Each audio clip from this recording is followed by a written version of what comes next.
on China policy. On the 11th sanctions package against Russia, do you see clarification coming up on this informal meeting? Well, we shall see. Again, this is an informal ministerial meeting. There is no decision points as such. But of course, it is important to underline that the sanctions packages that has so far been presented, 10th, now to be followed by an 11th, has aimed at crippling the Russian war machine. The 11th sanctions package should be not only about new sanctions, but also about the ability to prevent circumvention of the already existing sanctions, and so to make it even more impossible for Russia to expand its ability to continue the fighting of its illegal aggression against Ukraine. But it seems like the EU is lacking the energy to really decide a very important 11th sanctions package, because everybody is looking for exceptions, nuclear energy, for example, or on diamonds. There is no consensus. I don't agree. I think that there is an ongoing discussion, and the fact that we haven't reached final decisions yet shouldn't be interpreted as a lack of unity. There has been discussions prior to every discussion, every decision on putting forward sanction packages. But I would like to emphasize that preventing circumvention of already existing packages is also important, and might in some cases be even as important as presenting new sanctions packages. På svenska. Då undrar jag så här.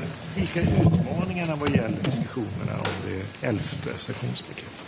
Men det är ju så att de viktiga frågorna som nu finns på bordet är ju dels att slå fast att de 10 sanktionspaketen som EU redan har presenterat har varit en stor framgång. De har på ett betydande sätt påverkat Rysslands förmåga att utkämpa sitt illegala krig i Ukraina, och det är viktigt. Samtidigt så ser vi också försök att försöka runda de existerande sanktionsåtgärderna som finns på plats, och därför blir det här 11:e sanktionspaketet också fyllt med åtgärder som syftar till att inte göra det möjligt för Ryssland att runda befintliga regelverk. Om man tänker på diskussioner om Kina, inte isolera Kina mer, vad handlar det här om? Men Kina är en utmaning för den Europeiska unionen, och det är en utmaning på flera olika sätt, och därför är målet med dagens diskussion här på Gymnich, det informella utrikesministermötet, att försöka skapa mer solidaritet och enighet när det gäller politiken visavi Kina. Kinas ökade ambitioner i inte minst en indopacifisk kontext länkar också väl in till det möte som vi kommer ha imorgon med utrikesministrar från den här regionen, och EU måste se sin roll i den indopacifiska regionen lika väl som vår bilaterala roll till Kina. Do you think we should consider China more of a rival than we used to? There is no real, I would say, there is no real problem about viewing China's assertiveness as a problem, while on the other hand looking to China as a partner with which we can cooperate when it comes to trade under certain circumstances. The important thing is not to be naive about this, and to understand that China is a state economy and it is also a one-party state. And this is something where I think that both the EU and the rest of the global society have to reconsider its positions. We should do this also with our partners, and I would like to emphasize what I've already been saying at this conference, that the transatlantic link is something which we think should be deepened, and it should be debated at this discussion here at Gymnich. Jag har en fråga om ryska tillgångar som ju när det gäller USA för första gången har betalats nu beslagtagna tillgångar till Ukraina. Är det här ett ämne för diskussion, och har det här skett på väg att ske? Först och främst så kommer det absolut utgöra en del av diskussionen, men inte bara vid det här informella ministermötet. Det är ju någonting som vi hela tiden diskuterar, möjligheten att använda, som man säger, frozen Russian assets, frusna ryska tillgångar, för att kunna finansiera återuppbyggnaden av Ukraina. Sverige är involverad i den här diskussionen, och även om det är en snårig juridisk materia som kräver att man vrider och vänder på många aspekter, så vill jag gärna understryka att det här är en fråga som vi verkligen behöver ta på stort allvar. Finns det möjligheten att öppna upp för att använda sådana tillgångar, så bör vi också försöka göra det. Men det har talats om det länge. När kommer det att ske? Ni måste ha kunnat vrida och vända nu under ganska lång tid på frågan. USA har redan kommit fram. Vad har ni för tidsplan? Jag tror att skälet till att man har haft en tidsutdräkt på det här och att det har tagit tid, det är ju därför att det är komplicerad materia, och det gäller också att undvika frågor som handlar om prejudikat. Det finns ju trots allt ändå en äganderättslig aspekt på det här också. Så här behöver man vrida och vända på detta, men från det svenska ordförandeskapets sida tycker vi att det är angeläget att utforska den här möjligheten. Ukrainas behov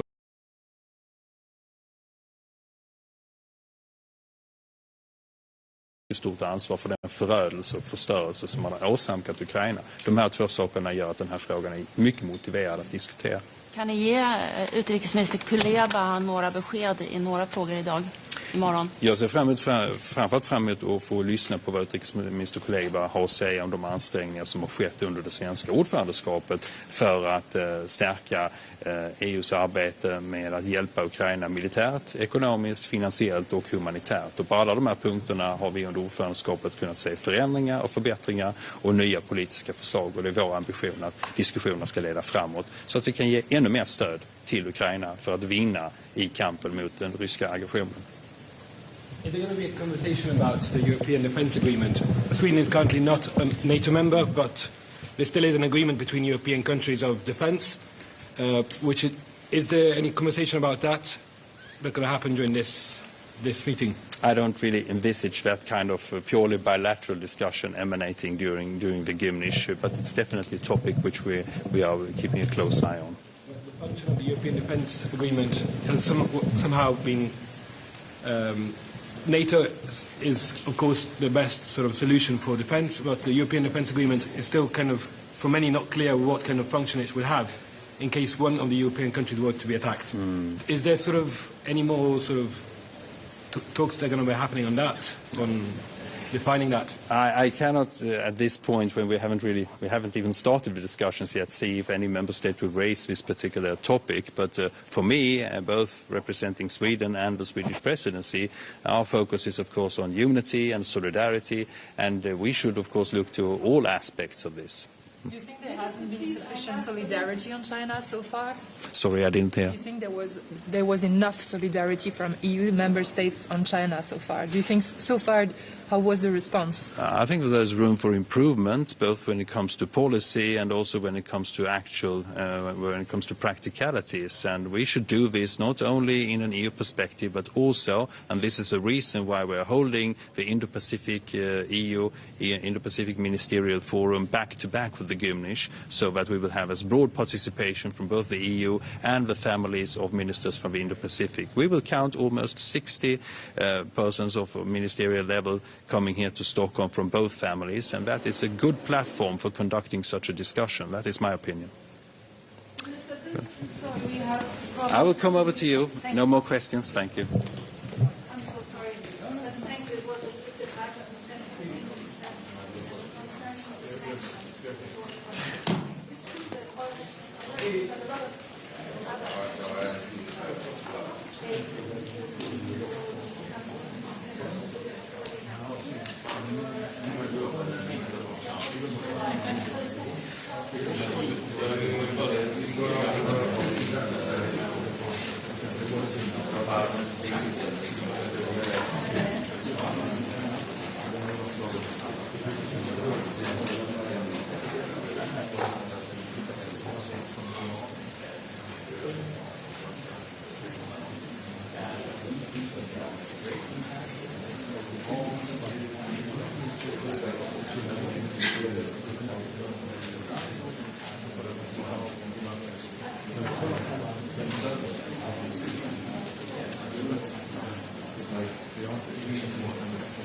Ibland är det skugga på något. Försöker man hålla.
Du får en grej av mig. Du får en grej av mig. Du får en sak om mig nu. På sms.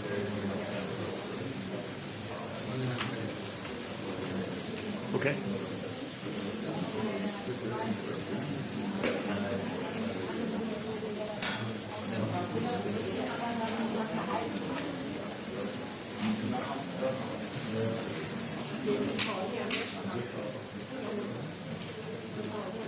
Italien 2.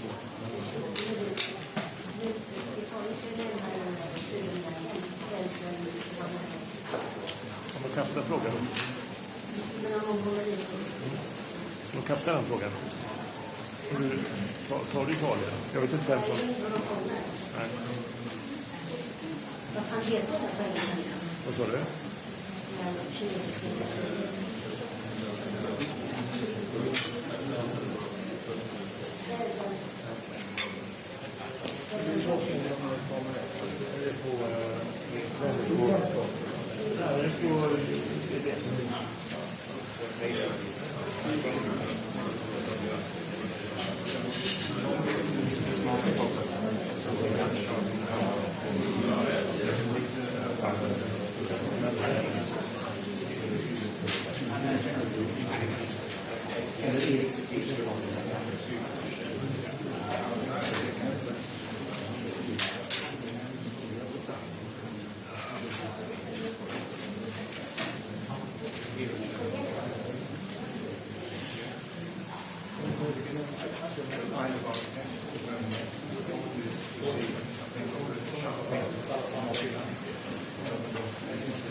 du gör samtal 12 och 12:30. Men vi måste klippa ut någon inlig så.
Minister?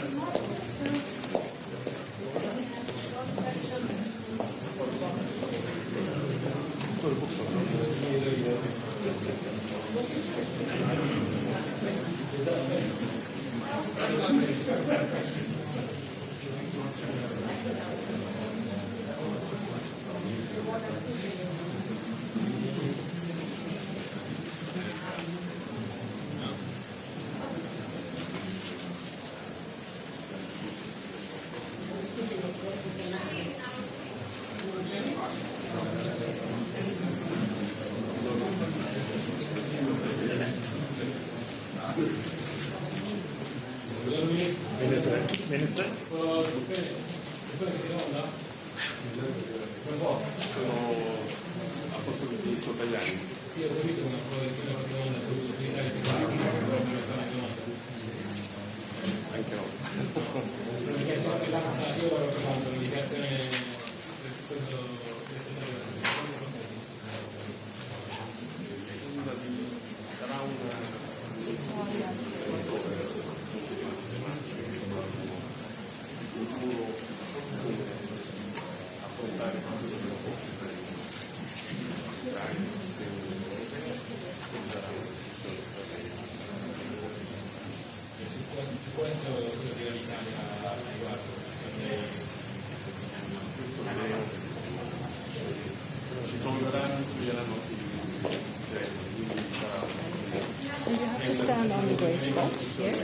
Welcome to Sweden. What kind of God morgen. As we said here in Sweden, I'm delighted to be here in Stockholm. Ik ben blij hier vandaag aanwezig te zijn in Stockholm. En bedankt aan het Zweedse voorzitterschap voor de goede organisatie en de excellente ontvangst vandaag. En morgen, we zullen over Oekraïne spreken met onze collega Dmytro Kuleba. We zullen een stand van zaak krijgen en we zullen ook herstellen onze steun aan Oekraïne. Donc ce sera l'occasion de réitérer bien sûr notre soutien complet, militaire, humanitaire, économique à l'Ukraine. La Belgique est très impliquée notamment dans la lutte contre l'impunité. Nous sommes convaincus que la solution d'un tribunal spécial permettra de traduire en justice les plus hauts responsables de cette guerre d'agression. Ce sera aussi l'occasion demain d'avoir un très important rendez-vous avec le Forum Indo-Pacifique, puisque nous pourrons avoir les points de vue de pays qui vont de l'Afrique de l'Est à l'Inde, à l'Australie. Et donc c'est important dans la géopolitique actuelle d'entendre les points de vue de pays qui sont eux aussi impactés pleinement par cette guerre et qui peuvent être source aussi de propositions, voire de médiation, même s'ils, pour certains, ils restent dans une position neutre, souvent de façon contrainte. Nous serons aussi, grâce à ce format un peu informel, ce sera l'occasion, grâce à ce format informel, d'entrevoir les relations que nous pourrons entretenir à l'avenir avec la Chine, même si le triptyque, donc partenaire, en même temps rival systémique et compétiteur, reste d'application. Ce sera l'occasion de revisiter ce triptyque et de diminuer les risques en augmentant, entre autres, notre autonomie stratégique au sein de l'Union européenne et de trouver aussi de nouveaux partenaires. Enfin, vous le savez, je me suis rendue à la demande du haut représentant Josep Borrell et des 27 ministres des Affaires étrangères. Je me suis rendue avec mon collègue portugais, João Cravinho, en mission en Tunisie. Alors je réserve bien sûr mon premier débriefing aux 27 membres de l'Union, mais je peux déjà vous dire que cette rencontre s'est passée de façon franche et constructive. Nous avons eu des bons contacts tant avec le président Sayed qu'avec le ministre des Affaires étrangères, Hama. C'était l'occasion d'aplanir certains différends, de s'entendre sur l'avenir aussi, de passer en revue la richesse de notre collaboration passée et à venir, de voir quelles sont les pistes de solutions pour les problèmes tant économiques que financiers, que migratoires et politiques. Nous avons aussi réitéré notre attachement, que ce soit de part et d'autre de la Méditerranée, à notre partenariat et aux valeurs universelles de respect des droits humains, des libertés fondamentales auxquelles nous sommes tenus par les traités auxquels nous adhérons, tant la Tunisie que l'Union européenne. Voilà, je vous remercie.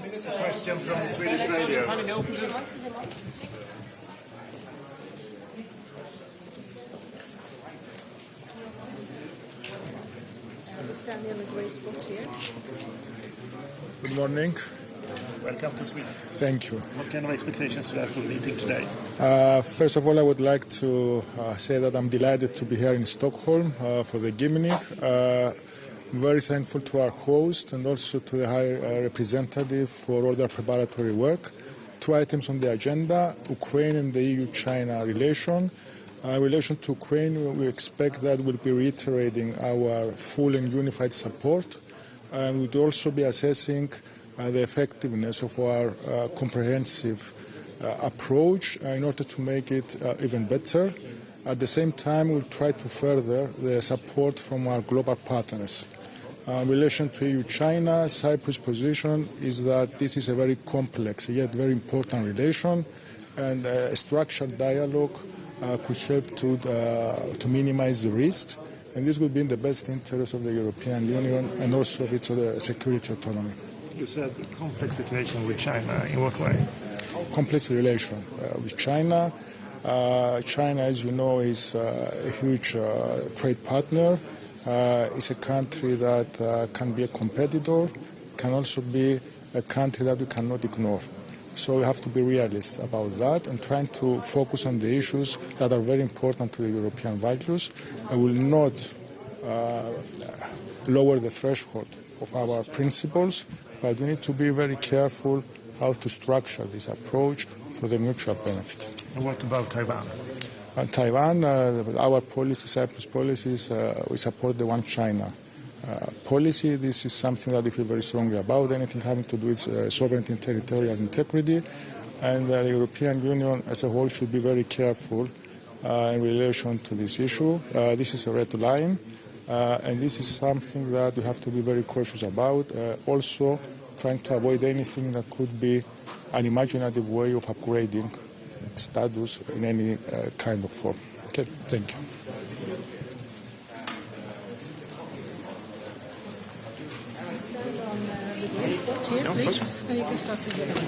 Hello, good morning. Hello, pleasure. Well, it's a wonderful opportunity to have a conversation here in Stockholm about very important subjects. And as always, one of them is Russia's aggression against Ukraine. And I think it's a high time that we try again and shift the discussion from the tactics of the battlefield and talk more about the strategic goals of what could be called the European security architecture of the future.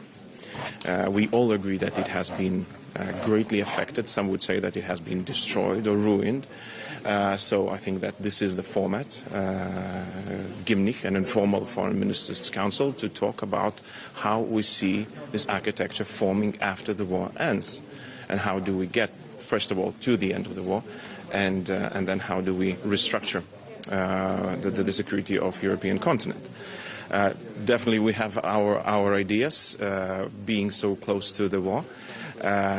We definitely think that Ukraine has to win this war and restore its territorial integrity and sovereignty.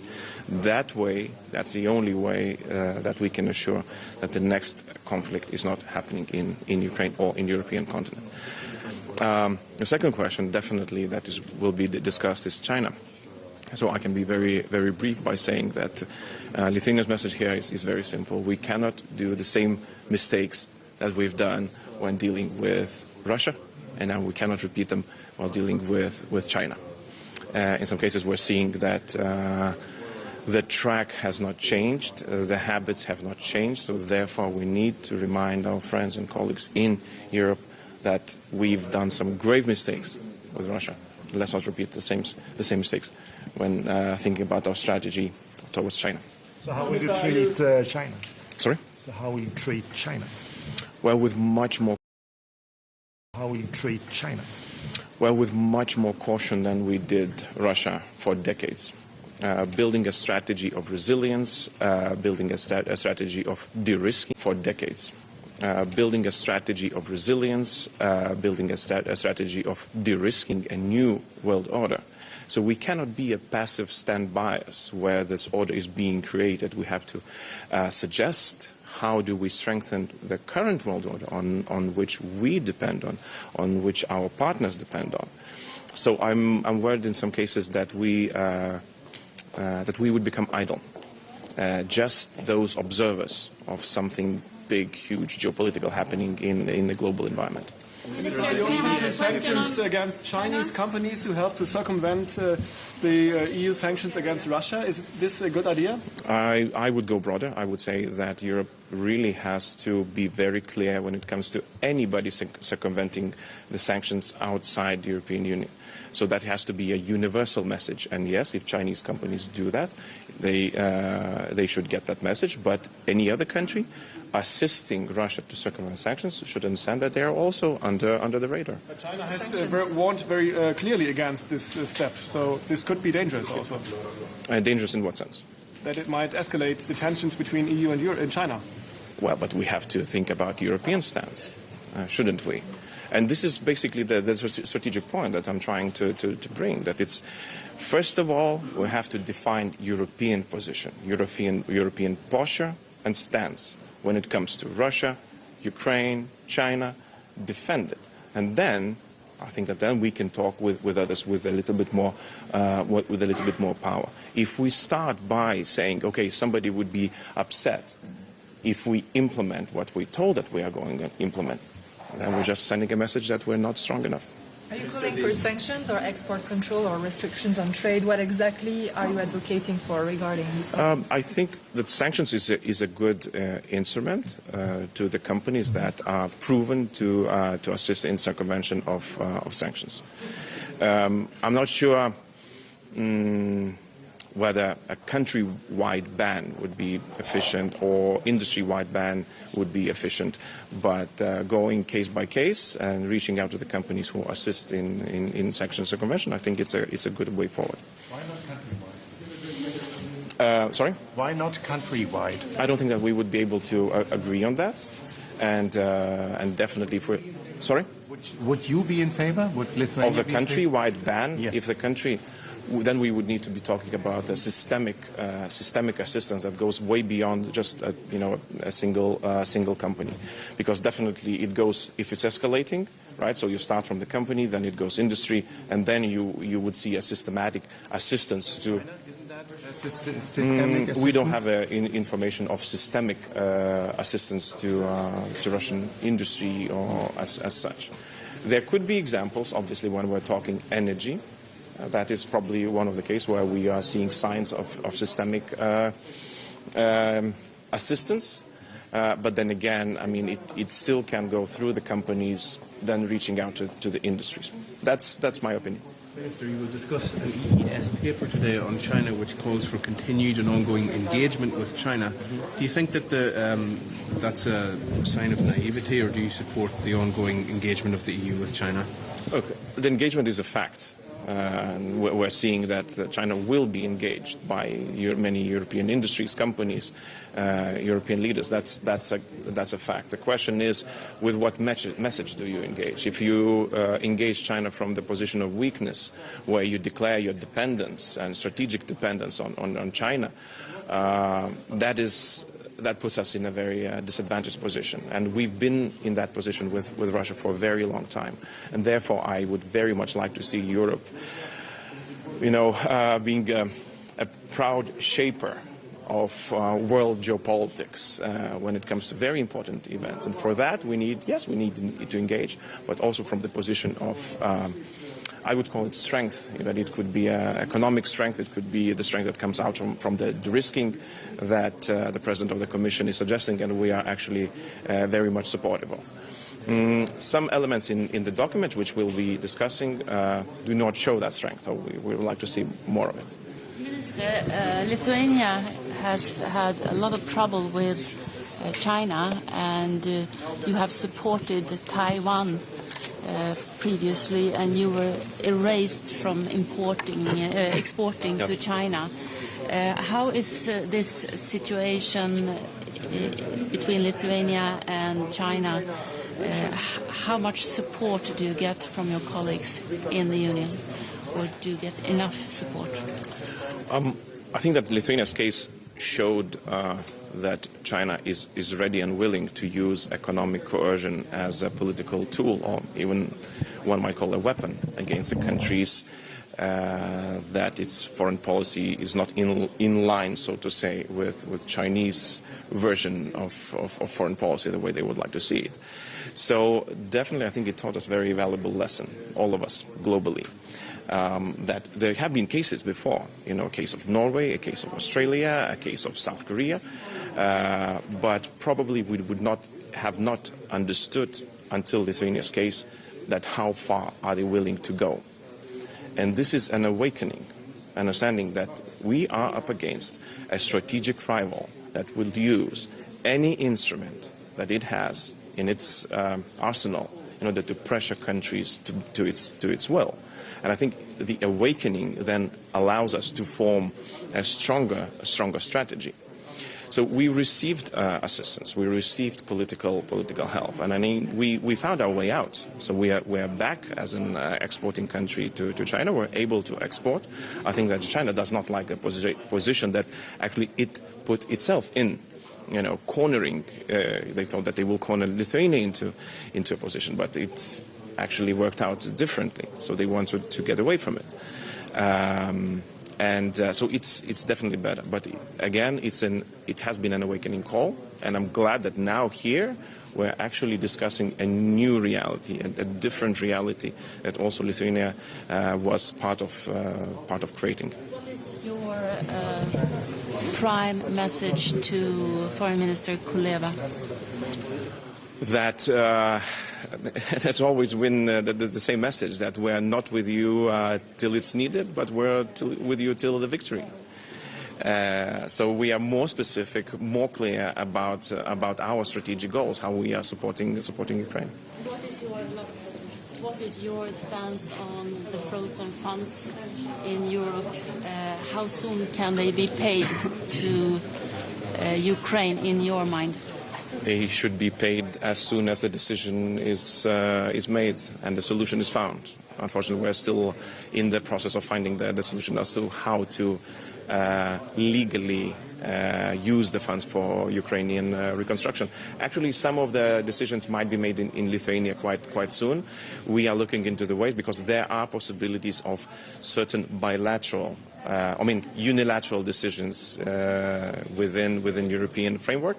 That means that the Lithuanian government has a right to use certain frozen funds, of the funds that are received out of blocked Russian funding to use it for Ukrainian needs. I would not say reconstruction because that's not a lot of funding, and maybe that could be used as an example for others. One more question, please. Decoupling. Everyone here says it appears that decoupling is not an option. Do you agree with that?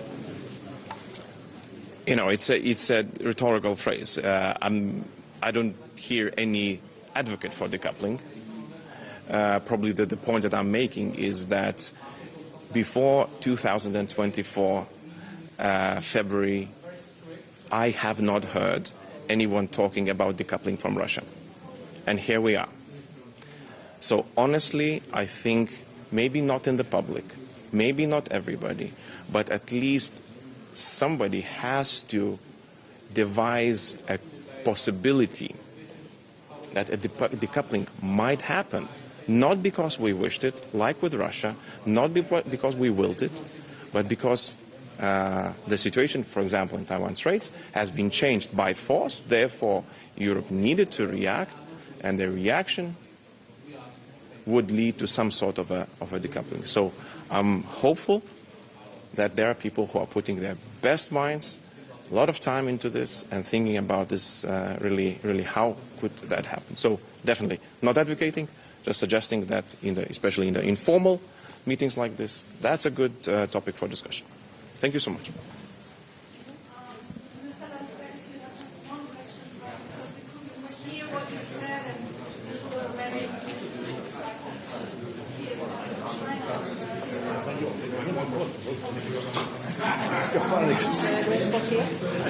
Here? Yes, on the spot. You can start to speak whenever you like. Okay. Hello. Great to be here. Well, it's a very important meeting, two very important topics. First, discussion on the continuous support for Ukraine against the Russian aggression. How do we assess the situation? What can be done in order to make sure that we are safe, that this existential threat is deterred? In Poland, the view is quite clear. Russia must be defeated. Because otherwise, if Russia is allowed to reap any fruits from this criminal aggression, it will only encourage it to attack again, and even worse, it will encourage other wrongdoers, other troublemakers to follow suit. If you want to stop this, Russia must be defeated. It's very good that we have managed to support Ukraine very extensively for the last 15 months almost. They are putting this support to work right now. We are very hopeful it will be successful, and this support must continue. We will be talking how to finance it. There is a way to do it. The money has been frozen, Russian assets, Russian reserves. We should find a way to put this money for good use. It should not be European taxpayers that finance it. It should be Russia that pays for this aggression. And there are tools to do it. Political will is needed, and I hope to discuss this today with my fellow ministers. The other. On this?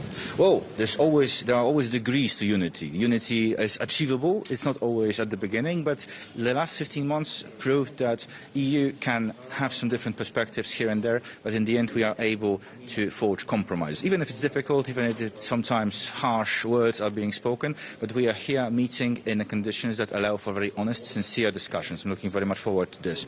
Another topic that we'll be discussing is our position towards EU-China policy. How are we going to assess the current situation? What are we doing? How are we going to recalibrate the EU position? How are we going to be united vis-à-vis this very important global partner, also very important global rival? We have to admit that there is a rivalry. We shouldn't turn a blind eye to the global situation. But there are ways to cooperate in a positive way with China, keeping in mind that we should remain united as the West together, not just Europe, not just European Union, but the transatlantic relations in this regard are very important. The global situation, we shouldn't be treating something that happens in the Taiwan Strait, for example, in the East China Sea as some distant, remote issue that doesn't concern us. It does concern us because it can affect international trade and can affect very intensively how European consumers are affected, for example, to various crises resulting from disrupted supply chains. We already have observed that a few years ago when it comes to pharmaceutical markets. We can see now that when it comes to electronics, to raw materials, to rare earth materials, there will be an ongoing issue how to do it so that Europe is not subjected to some form of dependence, as we as Europe were to some extent dependent on Russian energy sources, we shouldn't make ourselves dependent on any other country for that matter in the future. So we should work to find a way to be a partner, not to be a client. But how will you combine this with that position according to Taiwan? Well, we should ensure that any attempt at breaching international law, deterioration of security globally is always met with a definitive, decisive answer, that deterrence is always put to place, and any attempts at destabilizing the situation would be met with unequivocal response. There should be no question about it.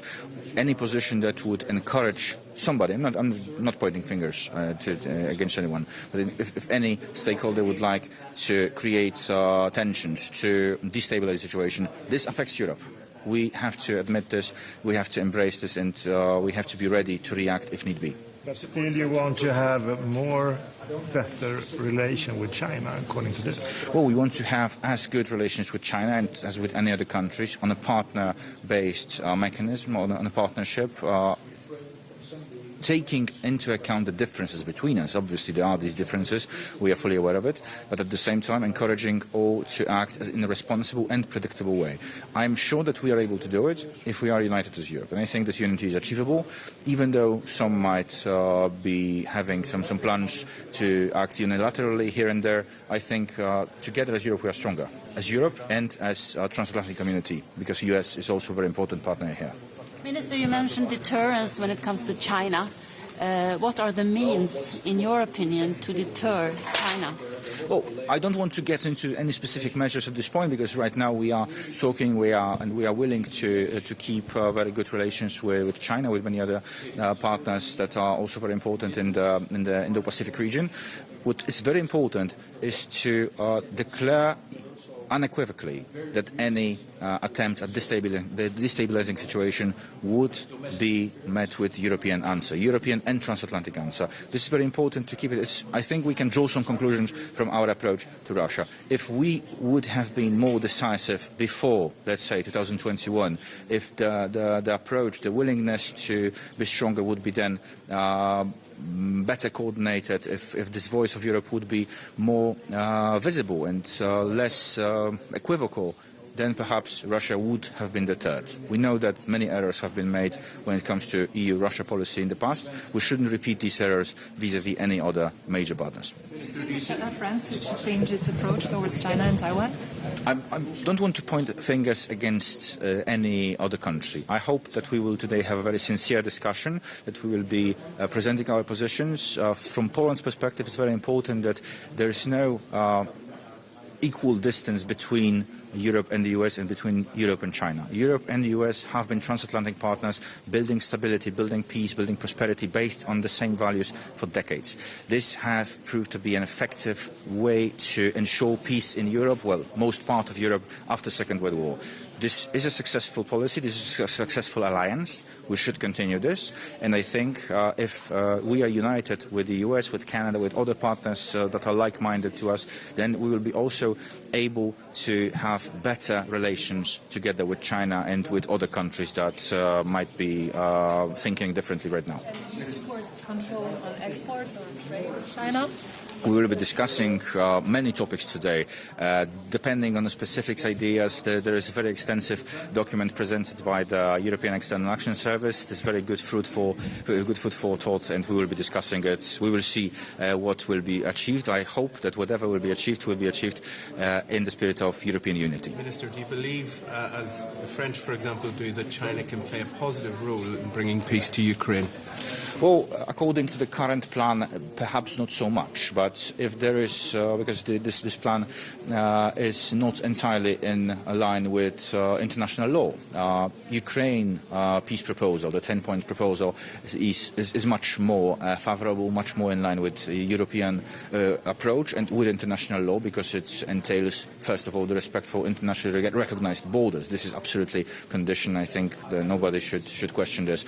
And I hope, though, but it's not that we completely reject China Chinese or any other country that would like to be involved, would like to be helpful, any idea to help achieve peace, not just quick peace, but also stable, permanent peace, is welcome. But it always has to be in line with international law. So not optimistic?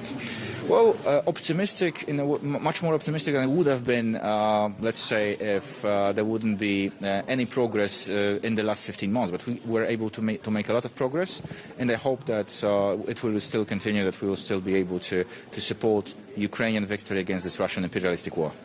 How do you assess Vladimir Putin's current position in Russia?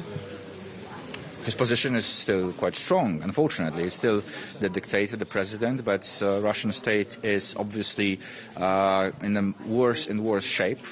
We could have observed that during the 9th May parade, how small it was compared to the previous years. Obviously, this is just symbolic. It doesn't entail all the information about the Russian state. But we have been also indicating that if we are, as Europe, as transatlantic community, persistent and consistent enough, if we continue to support, Russia is weaker than us, and Russia will inevitably be getting weaker. If we are stronger on sanctions, if we are stronger on permanent confiscation of Russian reserves and assets, then we will be able to make this Russian imperialism lose.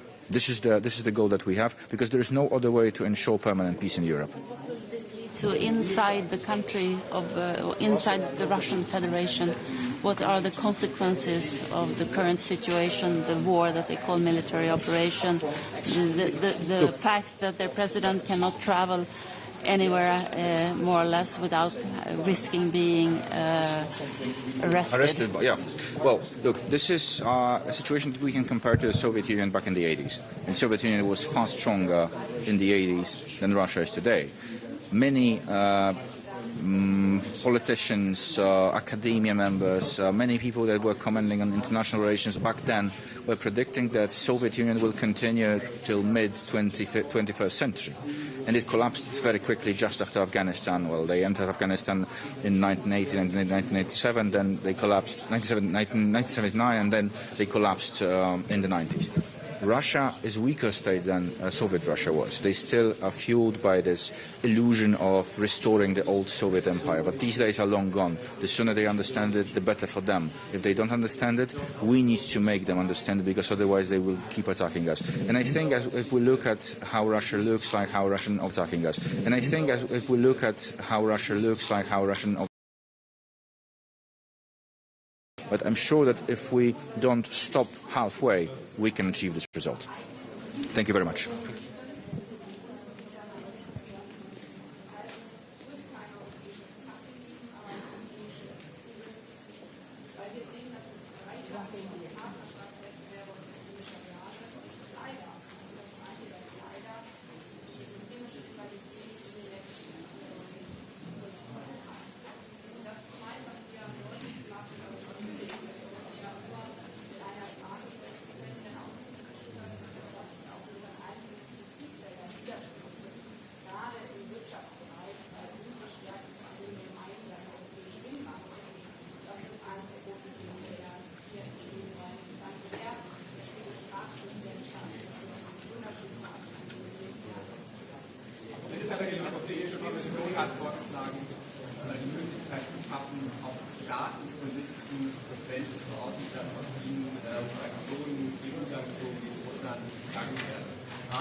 I'll speak in Greek. Η σημερινή συζήτηση, έστω και στο άτυπο Συμβούλιο για την Ουκρανία, είναι εξαιρετικά σημαντική. Διότι στην Ουκρανία κρίνεται συνολικά η ευρωπαϊκή υπόθεση όσον αφορά την εδαφική ακεραιότητα αλλά και τα ανθρώπινα δικαιώματα. Θα ήθελα όμως να τοποθετηθώ και για ένα άλλο εξαιρετικά σοβαρό ζήτημα. Την σύλληψη ενός μέλους της ελληνικής μειονότητας, του Φρέντι Μπελέρη, υποψήφιου δημάρχου στην Χιμάρα της Αλβανίας, μαζί με ακόμη έναν Έλληνα. Θα ήθελα να πω ότι αν δεν υπάρχουν αδιάσυστα στοιχεία, η σύλληψη υποψηφίου δημάρχου 2 μέρες πριν από τις εκλογές είναι ένα απόλυτο σκάνδαλο. Ενημέρωσε γι' αυτό ήδη τον ύπατο εκπρόσωπο, τον κύριο Μπορέλ, και τον Σουηδό Υπουργό Εξωτερικών ως ασκούντα την Προεδρία. Η ελληνική κυβέρνηση θα το παρακολουθήσει εξαιρετικά στενά. Επαναλαμβάνω, κάτι άλλο το επαναγνώρισε και ο Πρωθυπουργός Ράμα. Η σύλληψη υποψηφίου δημάρχου 2 μέρες πριν από εκλογές, εάν δεν υπάρχουν αδιάσυστα στοιχεία, συνιστά σκάνδαλο.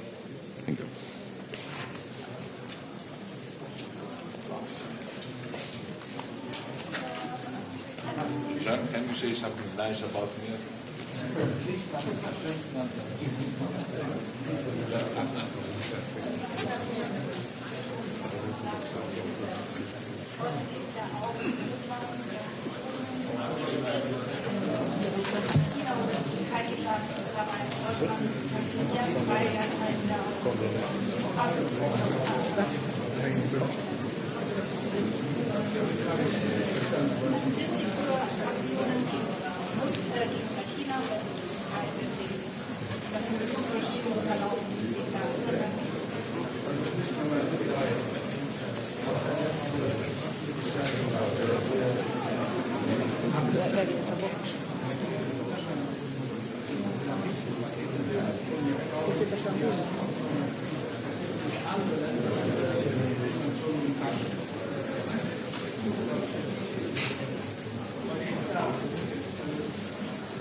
Hi, på en gång. På en gång. På en gång.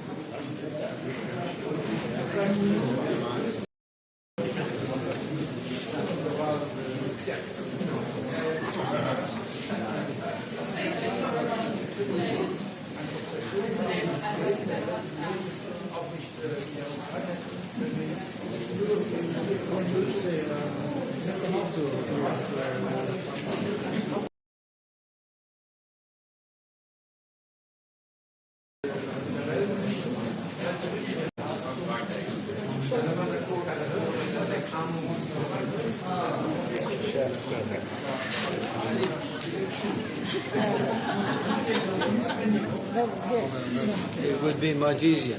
So stand on your grey spot here, please. In the grey spot. Welcome to Sweden. Welcome. Very happy to be Sweden and nice weather. Look, Spain. What kind of expectations do you have for the meeting today? Well, today's meeting has 2 points. Russia aggression against Ukraine and recalibrating our relationship with China. On the first issue, it's clear that we have to continue supporting Ukraine, and we have to do that in the long haul, not just providing ammunition for tomorrow's fight, but looking in the medium term and preparing a multi-annual support to Ukraine. Ukraine has to be sure that we will support it, not just on the everyday battle in the war, but in the long haul. And Russia has to understand, Putin has to understand that we will not fall. So stop waiting for us to get tired. We'll not. This is about Ukraine, to support the Zelensky peace plan, and to make proposals in order to look for accountability, what can, and to make proposals in order to look for accountability, what can.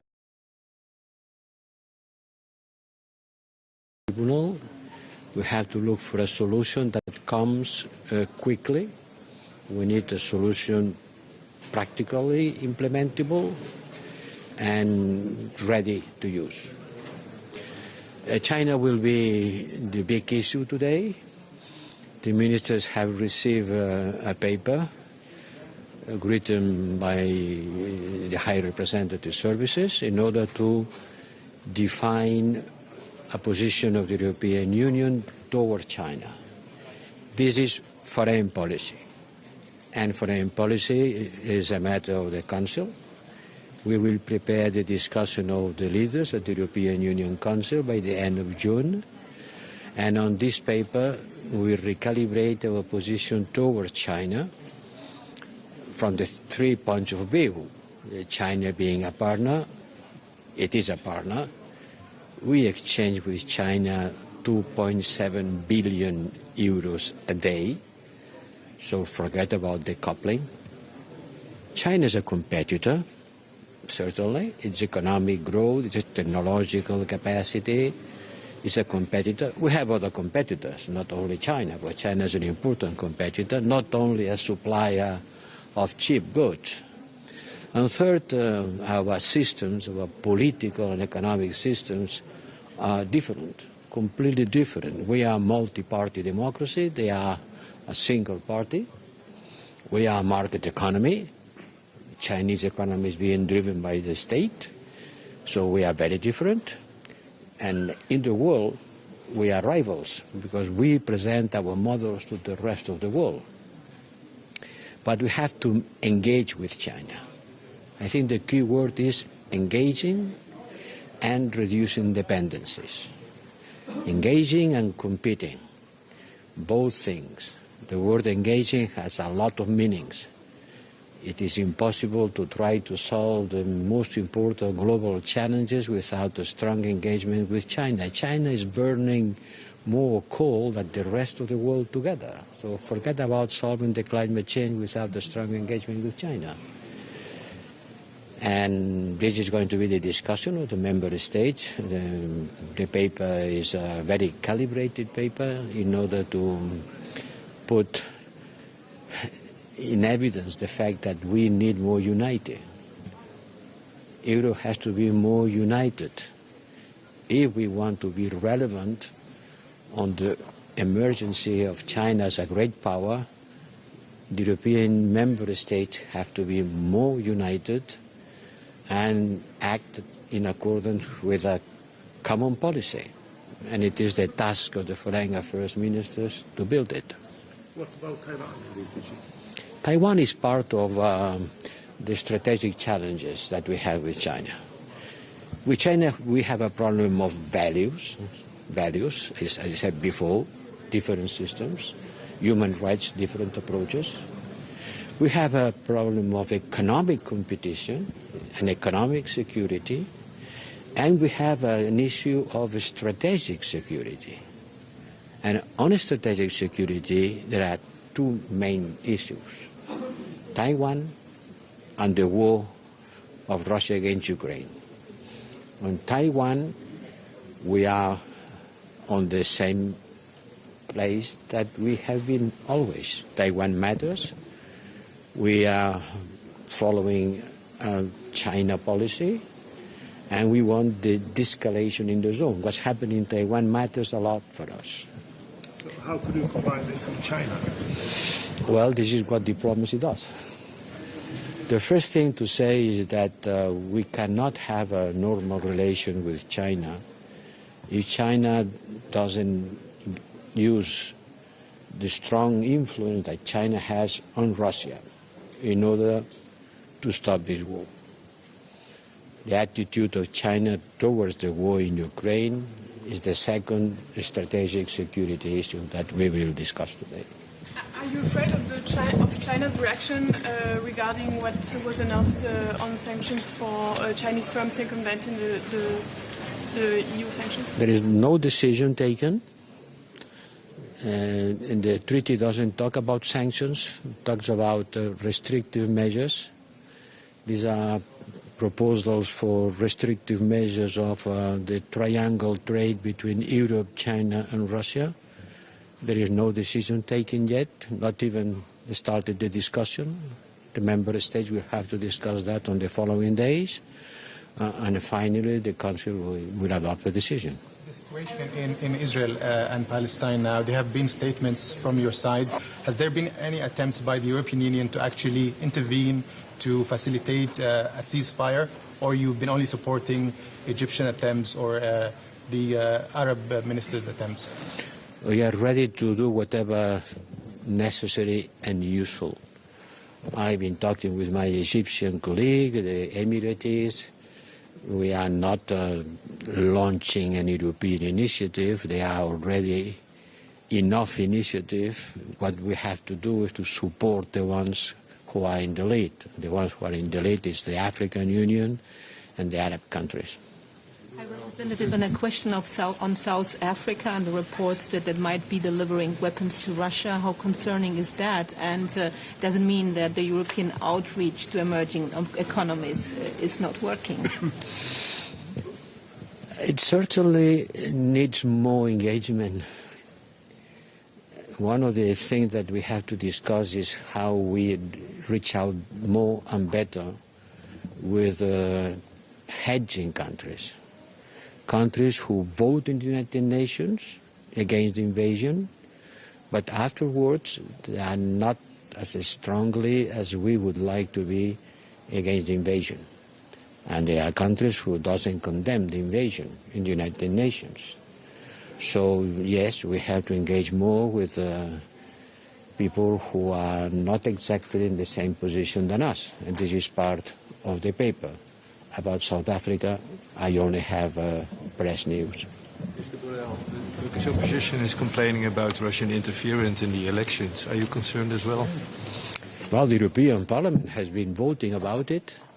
There is a resolution of the European Parliament that talks a lot about the Russian interferences in elections, even in the country I know best. So yes, certainly, it's a matter of concern. How tricky is it for the EU to sanction foreign firms?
Sarà un incontro di brainstorming su tutta una serie di tematiche che riguardano il futuro, come affrontare il futuro dei rapporti con l'Ucraina, il sostegno dell'Unione Europea, e poi ci sarà una discussione strategica sui rapporti con la Cina. E su questo cosa dirà l'Italia a riguardo? Su questo vedremo, perché sono discussioni, ci toglieranno anche i telefoni, quindi sarà una discussione di brainstorming. Credo che il Presidente del Consiglio abbia parlato abbastanza chiaramente l'altro ieri a Praga. Quindi ci sono stati dei cambiamenti recenti riguardo alla posizione con la Cina, quindi penso che Unione nell'Unione Europea... L'Unione c'è una riflessione su come lavorare con la Cina, nessuno la vuole contrapporsi alla Cina naturalmente, e quindi dobbiamo trovare il modo più equilibrato e bilanciato per rapportarci. Grazie. C'è una riflessione in corso a livello del governo. There is a reflection within the government on this. Thank you. So you can start speaking whenever you like. So, hello. I'm perfect. So I will make 3 messages what we are going to put on the table today. First is that we must support Ukraine until Ukraine will win the war, politically, and also we must do the European Union decision about the 1 million rounds ammunition as soon as possible. Estonian government has decided to do our part already, so we hope that the other governments are following as well the promise, because Ukrainians, they need this support. The second is that we must give the very clear message to Ukrainians for the next steps to joining them to NATO. We must say it loudly and clearly during the Vilnius summit. And the third very important topic is that Putin and his puppets must be brought to trial under the international tribunal. This is a very important topic. So, what do you think about the 11th package of sanctions? Do you think targeting countries or companies inside countries, isn't that could be annoyed with the EU and the European influence? I'm satisfied with the 11th package. Estonia has put many offers in as well, and it is also important that Kara-Murza process, these people who are connected with Kara-Murza process, they will be sanctioned. And also the third country's transportation through the Russia, this is there. So I'm satisfied. Okay. Following the remarks of the Chinese ambassador, how hopeful are you, or are you quite dismissive of the prospect of China playing a positive role in we very clearly announced, and this is well known, that Estonia is an independent country since 1918, and we were under the Soviet occupation 50 years. I was amazed that China's ambassador made this kind of statement, but I was very happy that this support came very strongly from the democratic world. Beijing has announced as well that there has not been any change of the China policy, but I take it as a test of our unity, and we are united on that value-based topics. Minister, would you be open to sanctions against Chinese companies who might help the circumvention of sanctions? This is a topic what we must discuss all together as a European Union. Our position is that the European Union must have the common foreign policy towards China as well. But any sanctions which are lowering Russian war machine are useful. But this is a pretty strong political decision, but we discuss. How divided is Europe on China, you think? Sorry? How divided are European countries when it comes to China?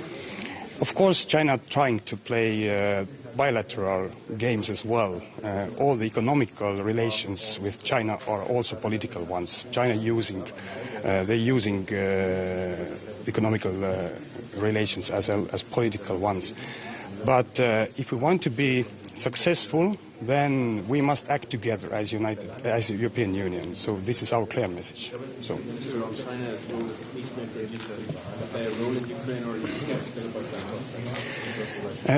If there will be a peace, and this peace must be made under the President Zelensky and Ukrainians' plan, this is clear.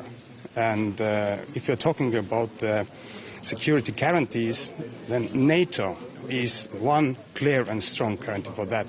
So any kind of other peace plans which are not approved or not supported by President Zelensky and Ukrainians, they are not the peace plans.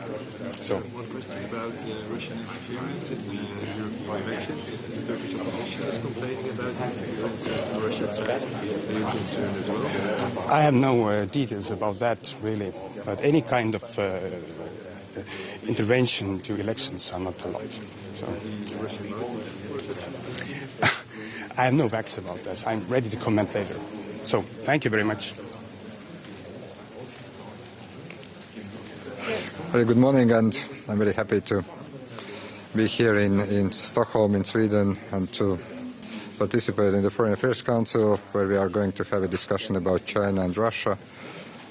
When it comes to China, we do believe that it's about time for the EU to have more united, much more efficient common policy, because we are seeing that from time to time we have some different voices, and I think that there is a time to have much more coherent approach when it comes to the human rights, when it comes to the security situation, and also trade relations.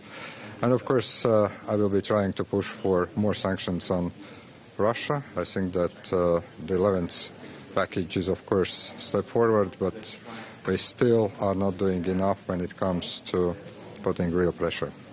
What is needed more? Well, I think that we still need to target financial sector more. Thank you. It is a great pleasure for me to be here in Stockholm for this Gimnich meeting on the most important topic for us, which is countering the effects of the Russian war against Ukraine. I will reiterate Romania's strong support for enhancing and extending, as long as it takes, the support for Ukraine in order to win this war and to defeat Russia strategically. From that perspective, it is extremely important that we continue the multidimensional support for Ukraine, the pressure on Russia, and the outreach towards what we now call the Global South. From that perspective, the tomorrow Ministerial of Indo-Pacific, together with EU ministers, will play a very important role. I'm glad that I will co-moderate the session on security for tomorrow's forum. At the same time, I will express our support for the 11th package of sanctions. It is extremely important that this package be adopted as soon as possible and be a very strong one. At the same time, I will welcome the progress towards financing through the European Peace Facility the military support of the European Union for Ukraine. Last but not least, extremely important is to find a solution for the Tribunal on the Crime of Aggression.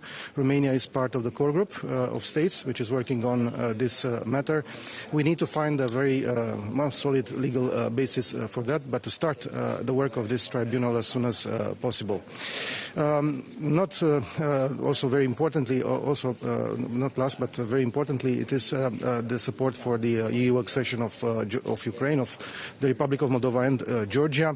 It is important that by the end of this year we have a decision for Ukraine and Moldova to start the accession negotiations for the European Union. On Moldova, I will ask for the support of my colleagues for the swift listing of the first persons under the new sanctions regime which was created recently upon my proposal, which I have made in February, against persons who are acting towards destabilizing the Republic of Moldova or acting against the constitutional order of the Republic of Moldova. As you know, on the 21st of April, during the previous Foreign Affairs Council, we have reached a political agreement for the creation of this sanctions regime. Now that the sanctions regime was created, which I think it was the fastest process of creation of a sanctions regime within the European Union, now it is important to move very fast in order to list the first persons who are responsible for destabilizing the country. On EU-China relations, very important to recalibrate our strategic approach, and at the same time I think it's very important, I will underline this, to get rid of the dependence on China in strategic sectors, and also to coordinate with the United States, because we are like-minded with the United States on these issues, and I think it is very important to build strategic transatlantic resilience as far as China is concerned. Thank you so much. Yes, please.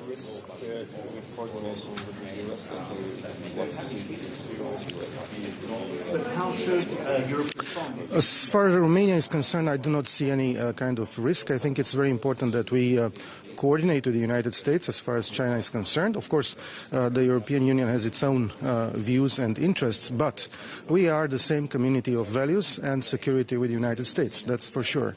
Our transatlantic relationship is the first of all partnerships the EU has, and I think, we need to coordinate with the United States. We also need to coordinate with other like-minded partners like UK and other partners around the globe, because all these matters are of great importance for the European Union. I wouldn't use the word strategic autonomy. I think resilience, strategic transatlantic resilience, is perhaps the best formula to encapsulate this coordination and this joint action of EU and the United States. Do you think there would be more export controls from the EU side to China? Well, I think it's premature to discuss about this. We are here to discuss the main avenues, the main strategic ways. I think a discussion on the strategic economic outlook of the relationship between EU and China is needed, but we will not do it today. Today we will discuss the main political and strategic aspects. So, thank you so much. Yeah, good. So, good morning. First of all, I'd like to thank the Swedish presidency for hosting this important meeting. The Russian aggression in Ukraine, unfortunately, enters its 443rd day, and therefore we need to stay as united, resolved, and strong as on the day one.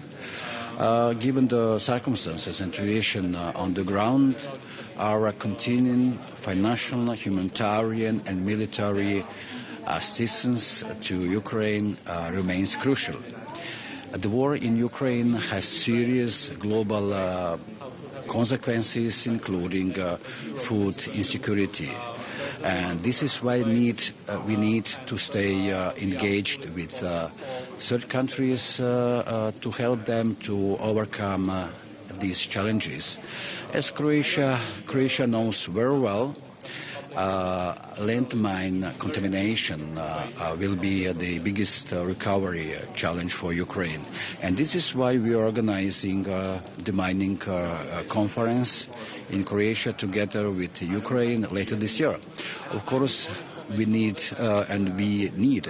stay ready to share our expertise, to share our experiences in the other areas, fields such as psychological rehabilitation, peaceful integration of occupied territories, and prosecution of war crimes, etc. Thank you very much. Good morning, everyone. Very good to see you. Fantastic to be here in Stockholm, here in Sweden. I think Sweden had a fantastic, and is still having a fantastic presidency. We're very, very grateful for our Swedish friends, how they are contributing to our European future. The main topic here today is, of course, discussing the horrible war Russia continues to wage in Ukraine. And I would like to reiterate what I've said before, and that is we will continue to stay and stand with Ukraine, because we are in this for the long run, and this conflict, this war, might unfortunately take much longer and might really ask more from us and test our perseverance. And we will not give in. We will continue to stand with Ukraine, because this is about Ukraine, but it is also about safety and security on the European continent, and it is, in effect, a litmus test for our credibility. And today I'll call again on all member states to continue with sanctions, continue with listings, and also do more together to make sure our sanctions and listings are not being circumvented. And next to that, of course, we will continue to push for more weapons deliveries, more humanitarian aid, and eventually helping out with rebuilding the country. Secondly, we will also talk about the EU and China relationships. We will continue to engage, but as you are aware, there are also various reasons for concern, and that we will discuss as well. Thank you. Niels, met jou beginnen. Sorry? What about allegations from the US that South Africa is providing weapons to Russia? So I've seen the reports. I don't have any specific intel on the case itself, so I can only talk about it in general terms. But in general terms, I would really call on everyone across the globe to refrain from sending weapons to an aggressor. The UN Charter is crystal clear about sovereignty. And that means that all should be on the side of international law. All should be on the side of the UN Charter, and should refrain from helping the aggressor. So we'll do this.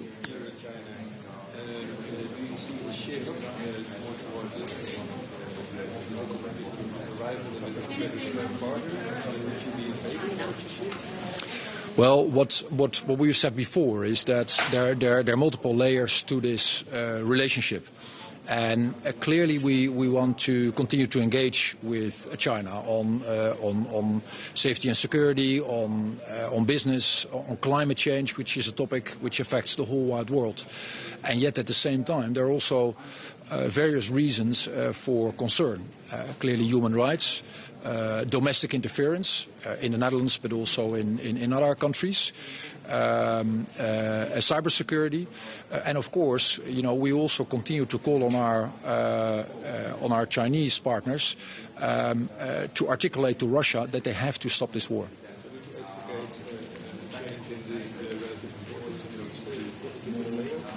What I've said before is that we always have to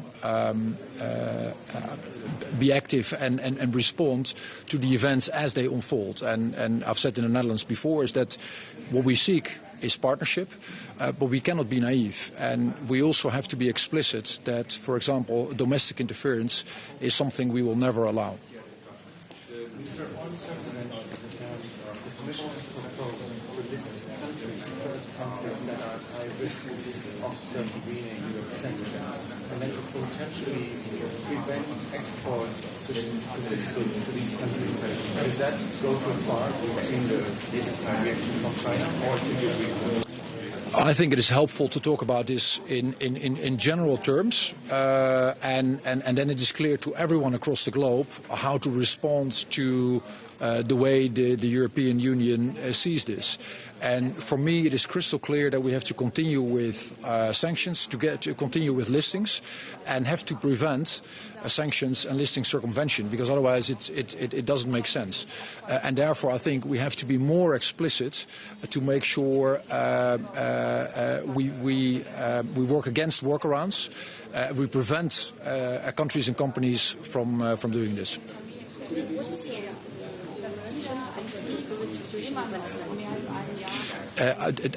What I've said before in public is that we call on all parties to refrain from indiscriminate attacks, and that it is of tremendous importance for all the people involved to sit down and make sure we finally start working on a two-state solution. There is no alternative.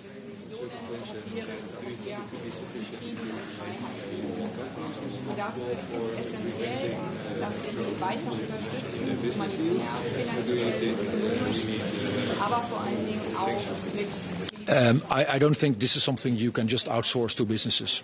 This is something where businesses have a responsibility, but where clearly governments do need to take the lead and need to paint how they see this, what is needed and what is expected of, in this case, companies. And that is also why the Netherlands has been pushing before for putting sanctions circumvention higher on the agenda. And therefore I'm also glad we're discussing that here today.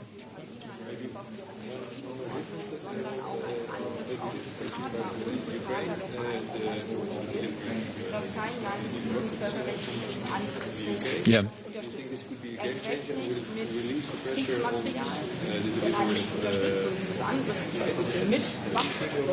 I've always said that for us, for the Netherlands, there are no taboos, and that we are, open to look into any conventional weapons system, if that would help on the battlefield. But of course, this is something we don't do in isolation. This is something we always do together with our partners in Europe and in North America to see what is viable, what it takes, what is appropriate, and that is the way we will continue to engage. And specific systems, particularly those who have not yet been deployed, we don't tend to discuss upfront in public.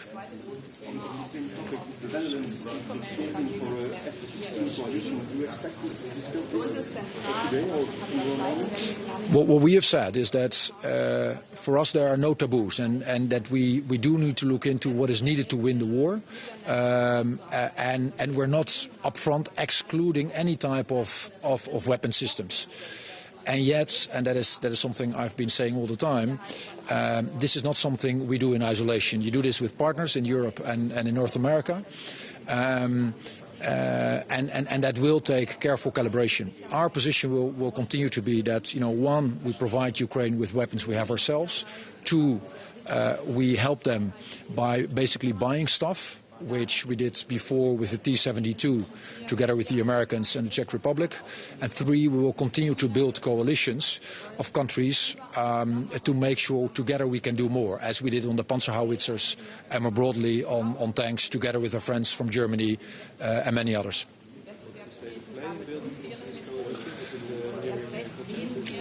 It is as always with coalition building. You typically don't help the process by giving intermediary updates. Even though I see the juice of the story in that. So sorry for that. Thank you. Thank you.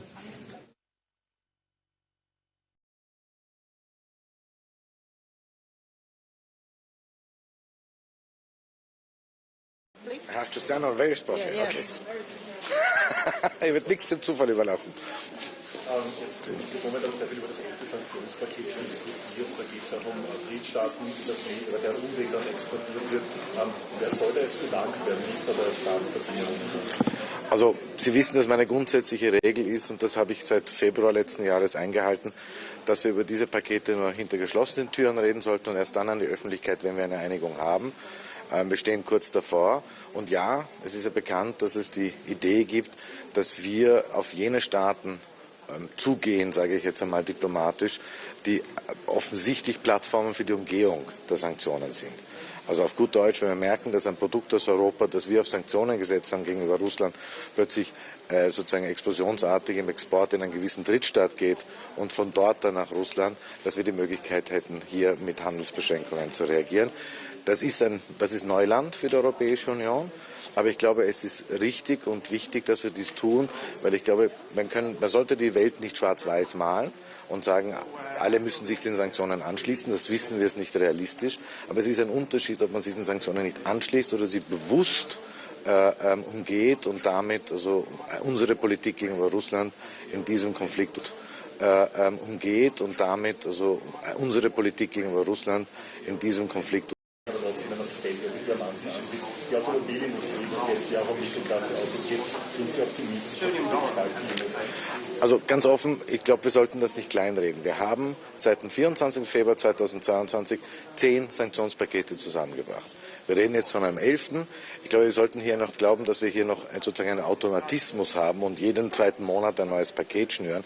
Wir haben das massivste Sanktionsregime gegenüber Russland auf den Weg gebracht, zusammen im Konsens der 27 Mitgliedstaaten, das sollten wir nicht kleinreden. Dass es natürlich Bereiche gibt, wo einige Staaten oder wir zum Schluss kommen, gemeinsam als Europäische Union, dass wir hier noch keine Sanktionen machen, finde ich, ist legitim. Man sollte solche Diskussionen auch nicht als schlecht bezeichnen. Das ist nun einmal der Prozess der Willensbildung in offenen, demokratischen Gesellschaften, wie wir es sind. Und noch einmal nicht kleinreden, was wir bisher geschafft haben. Und ich glaube, ich sehe eher die künftigen Sanktionen als Lückenschließung, als Arrondierung, weil wir einfach merken zum Beispiel, dass gewisse Produkte Dual Use, also mit doppelten Verwendungszweck, von denen wir gar nicht ausgegangen sind, dass sie einem militärischen Zweck zugeführt werden könnten, wie sie trotzdem plötzlich auf dem Schlachtfeld in der Ukraine vorfinden und sie auf die Liste setzen. Das ist also auch ein Lernprozess von unserer Seite. Herr Minister der Nachrichten und Verteidigung, bitte. Verzeihen. Ist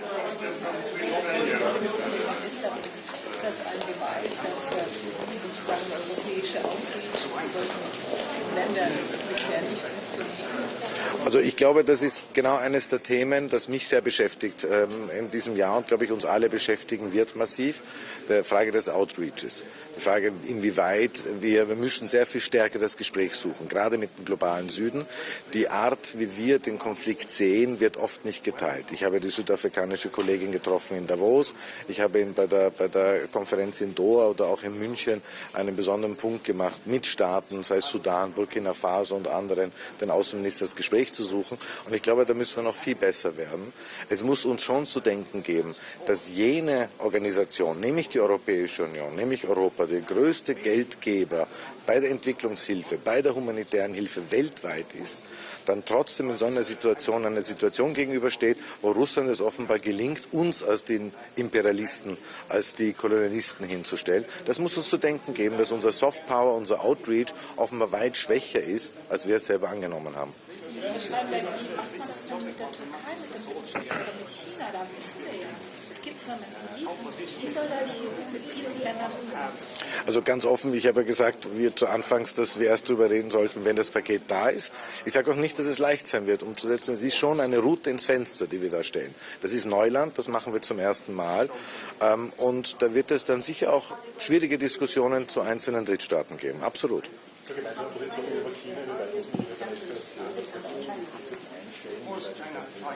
Also ganz offen, ich hatte ja gestern ein Treffen mit dem Staatssekretär Wang Yi und Jake Sullivan, der National Security Advisor USA, waren beide gestern in Wien und ich habe das sehr begrüßt. Es ist wichtig, dass die USA und China miteinander reden und es ist natürlich auch schön, wenn Sie Wien dafür als Begegnungsort suchen und ich habe sehr lange auch mit Wang Yi darüber geredet.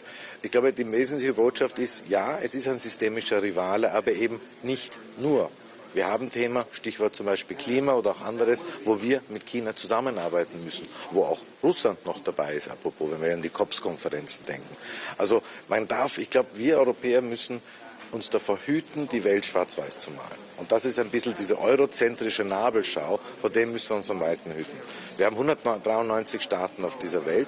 Und die Art, wie wir agieren, wird unser Standing international über Jahre, wenn nicht Jahrzehnte, dominieren und prägen. Und daher, glaube ich, ist auch wichtig, dass wir Verständnis zeigen oder zumindest auf Augenhöhe auf die Staaten zugehen und ihnen zuhören, für unsere Position versuchen, Verständnis zu erzielen, aber auch verstehen, wo kommen die anderen her. Ich war vor 3 Wochen in Vietnam, ein Staat, der sehr ähnlich in seiner Analyse ist zu uns. Sie haben auch einen Nachbarn, der Ihnen sozusagen dessen heißen Atem Sie spüren, der teilweise mit militärischen Mitteln territoriale Ansprüche stellt und versucht durchzusetzen. Und trotzdem ist es ein Staat, der dann in der UNO-Generalversammlung sich der Stimme enthält, aus historischen Gründen und aus sozusagen regionalpolitischen Gründen. Auch da wieder ein gewisses Verständnis von europäischer Seite ist notwendig. Die rote Linie sollte sein, sind da Staaten, die bewusst die Sanktionen unterlaufen, unterminieren und daher stumpf machen, oder sind da Staaten, die aus anderen Erwägungen einfach sich nicht den Sanktionen anschließen? Danke sehr.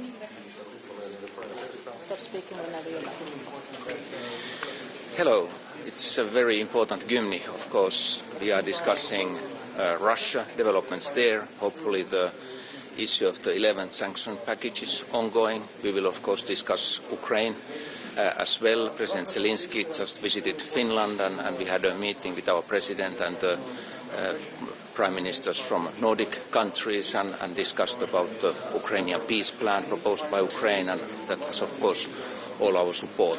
And then we will discuss about the China topic. It's an important discussion, and of course we also need to plan a strategy for de-risking with China while we are maintaining the engagement with China. China is a very important partner when we think, for example, climate issue globally. Also about circumventing sanctions against Russia. Exactly.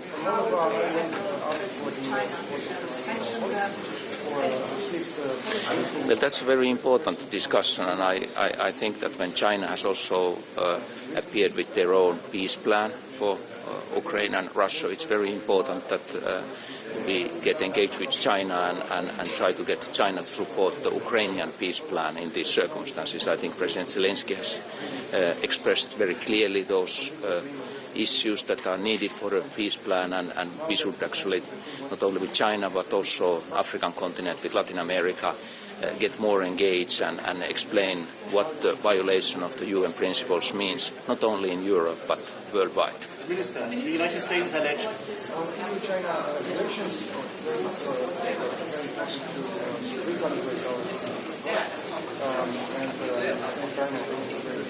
Well, I think it's very important, speaking about the engagement, that we engage also with the African countries. I myself had a trip to Kenya and Somalia and earlier this year to Senegal to discuss these topics.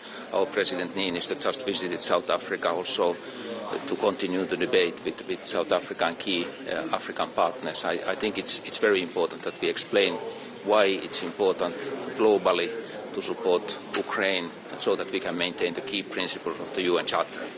But how should Europe respond if indeed South Africa is providing weapons to Russia? Well, of course, the first issue is that we have to really look what has happened, what has exactly happened on those issues, and then, of course, raise our voice, because we are supporting Ukraine unanimously from European Union and will maintain our support. Finland has now just delivered 15th military package to Ukraine, and of course we hope that Ukraine can not only resist but claim a victory in this fight, and Russia should withdraw from the occupied areas. But if we're talking about sanctions, potential sanctions on China for providing support to Russia, what about sanctions on the global south, countries like South Africa, if they do indeed provide weapons to Russia? Well, I think it's very important that we start even more effectively engaging with the key partners on this issue, and of course we also have to show our interest on other conflicts, like on Africa. We are following very closely what's happening in Sudan, and I think Europe shouldn't be one-sided in a way that we only concentrate what's happening now during the Russia's attack against Ukraine, but we also show solidarity in those cases that are important for other continents, like the conflict in Sudan. Thank you. Hello.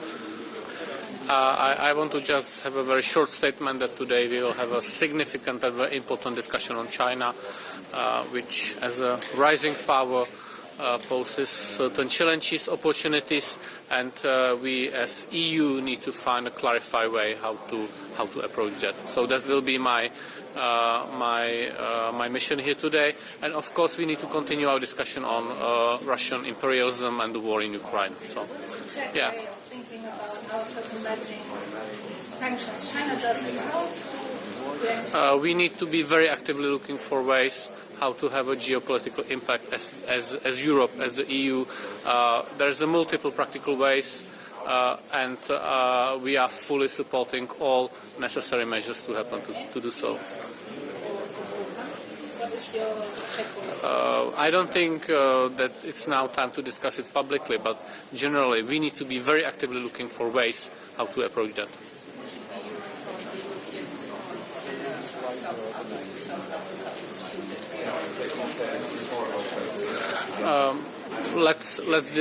I need more information on that. I have seen only just newspaper articles on that, but definitely we need to be very strict to our policies. So let's investigate into that and then possibly react. Yeah.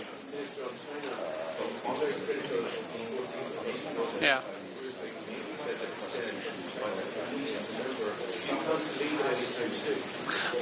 This is up to debate, but this is how it is right now.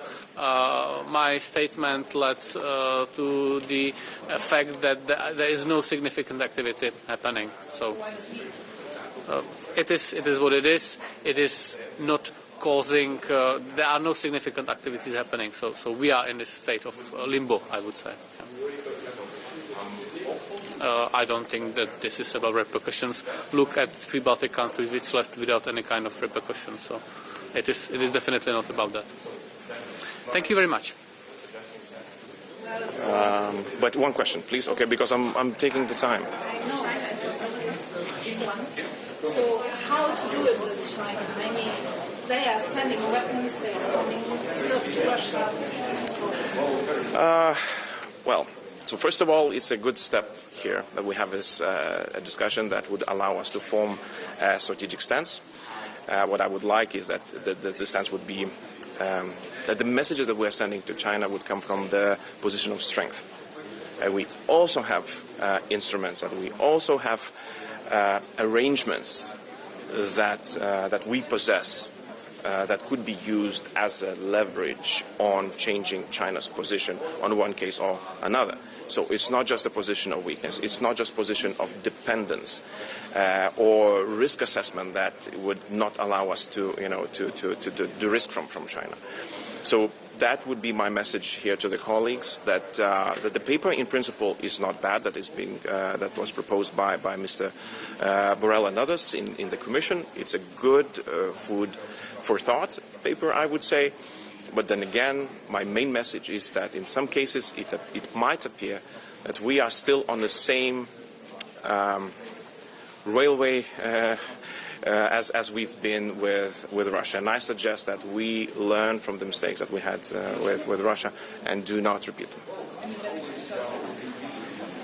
Same as to others. Don't help Russia.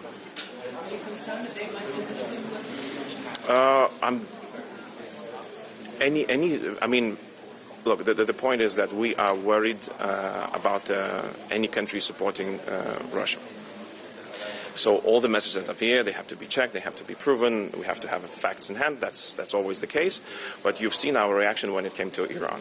Lithuania was, very quick to react. We participated in the sanction packages. We provided our knowledge and capacity as much as we could in order to send a message not just to Iran but to anybody that we will be tough in any case when certain information appears that the country is assisting Russia against its war in Ukraine.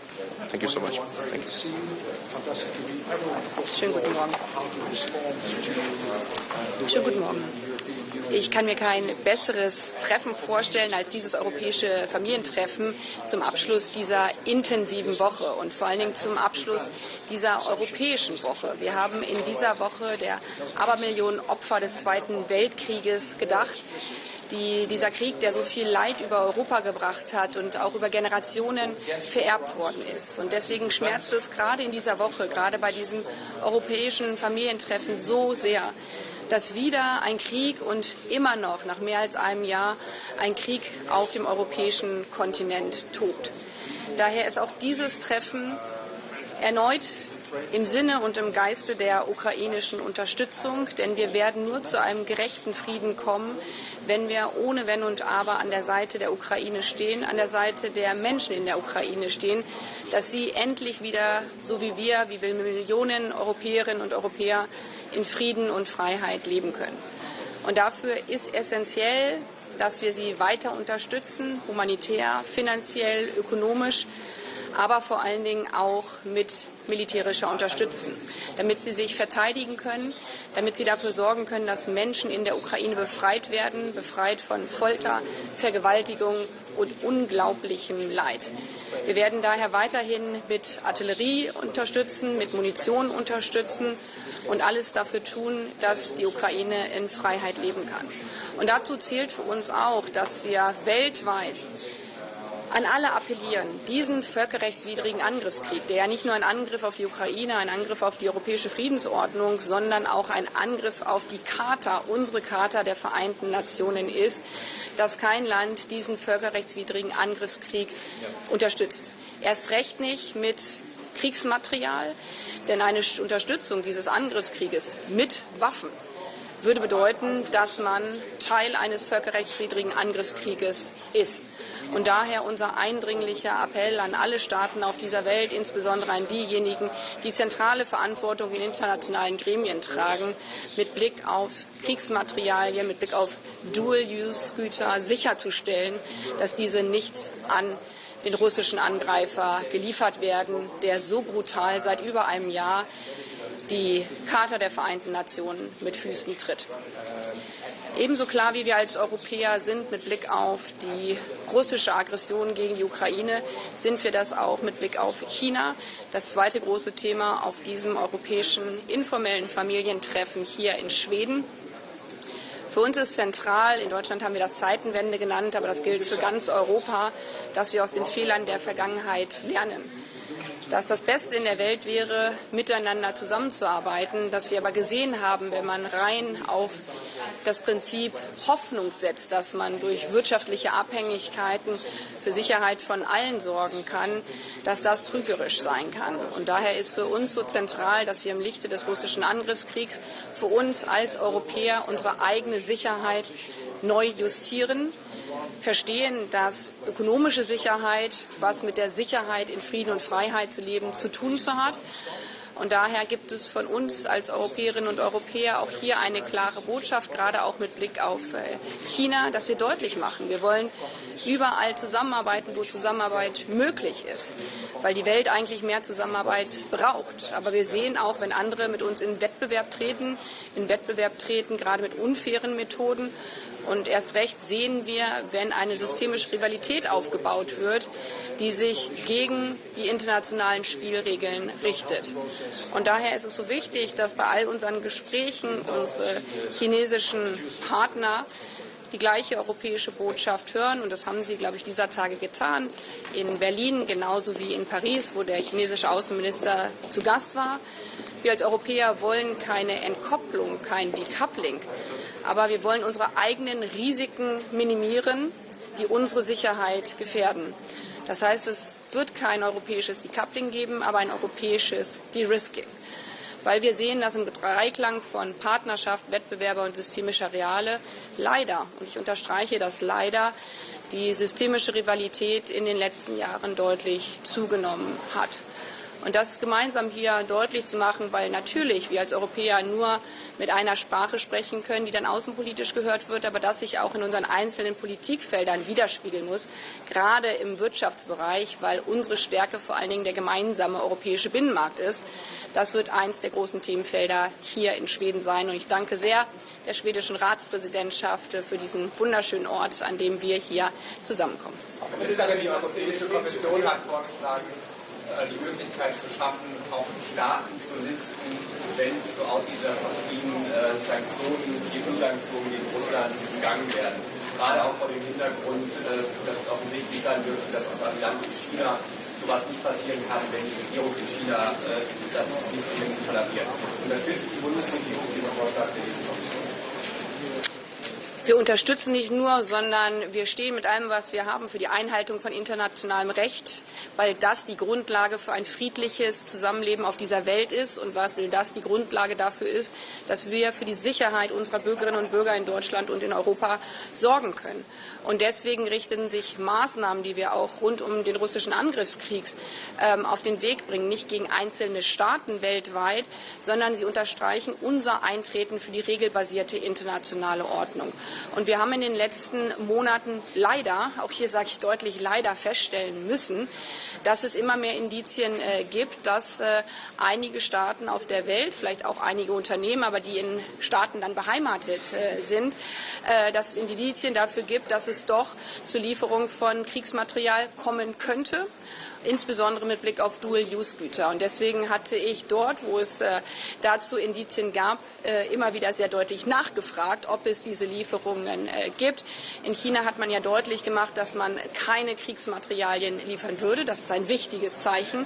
Erst recht von den Staaten, die ja im Sicherheitsrat dafür verantwortlich sind, den Weltfrieden zu wahren. Und wir diskutieren jetzt hier mit Blick auf das Sanktionspaket eben die Frage, was wir tun, wenn es doch dazu kommen sollte, dass Unternehmen oder auch Länder, das weiß man nicht, diese Sanktionen untergraben. Und da geht es nicht um Wirtschaftssanktionen, sondern es geht spezifisch darum, dass wir verhindern wollen, weil wir für die Charta der Vereinten Nationen eintreten, dass aus anderen Staaten Kriegsmaterialien nach Russland geliefert werden. Das würde ja eine direkte Unterstützung eines völkerrechtswidrigen Angriffskriegs mit Kriegsmaterial bedeuten. Ich übersetze das nochmal richtig auf Deutsch. Das würde bedeuten, dass mit Waffen aus anderen Ländern von Unternehmen, die keine russischen Unternehmen sind, im Zweifel Kinder in der Ukraine getötet werden, Kinder in einem völkerrechtswidrigen Angriffskrieg getötet werden. Und wir machen deutlich, dass wir davor als Europäer nicht die Augen verschließen. Wir machen deutlich, dass eine Unterstützung mit Waffenmaterial eines völkerrechtswidrigen Angriffskrieges natürlich auch von europäischer Seite entsprechend Konsequenzen,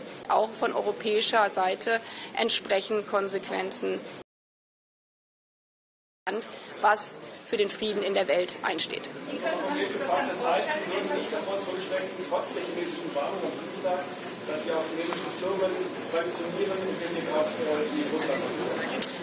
Ich habe ja bereits sowohl bei meinem Besuch in Peking und der chinesische Außenministerkollege war ja dann kurz danach in Berlin, Anfang dieser Woche, habe ich bereits deutlich gemacht, sowohl auf einer Pressekonferenz als auch in meinen Gesprächen, dass wir davon ausgehen, weil China ja immer wieder betont hat, dass es für den Frieden in der Welt steht und zu seiner Verantwortung im Rahmen des Sicherheitsrates, dass es zu keiner Lieferung von Kriegsmaterial von China nach Russland kommt. Das habe ich sowohl intern als auch öffentlich unterstrichen und habe auf der Pressekonferenz auch deutlich gemacht, dass wir als Europäer gerade darüber sprechen, was die Konsequenzen sein könnten oder würden, wenn wir wissen, wenn wir sehen, dass Kriegsmaterial an Russland geliefert wird und nicht, weil diese Maßnahme gegen irgendein Land gerichtet ist, sondern weil wir nicht sehenden Auges zuschauen können, dass ein völkerrechtswidriger Angriffskrieg aus anderen Regionen der Welt unterstützt wird, mit dem dann Zivilisten, Kinder, Frauen, Männer, ganz normale Menschen in der Ukraine getötet werden. Und ich glaube, das ist im Interesse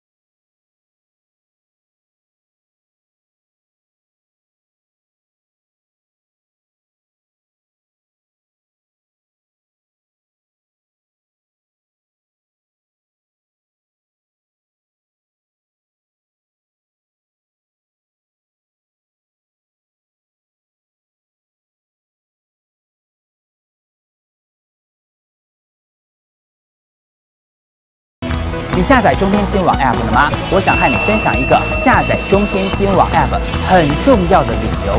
专家说，美国要把台湾乌克兰化，右大陆打台湾，钳制大陆发展，这些绿媒不会告诉你，中天会。如果你不要战争，要和平，你需要正确而且权威的国际资讯和情势分析。请立刻下载中天新闻网 App， 和我们一起守护台湾。多一个下载，就多一个力量。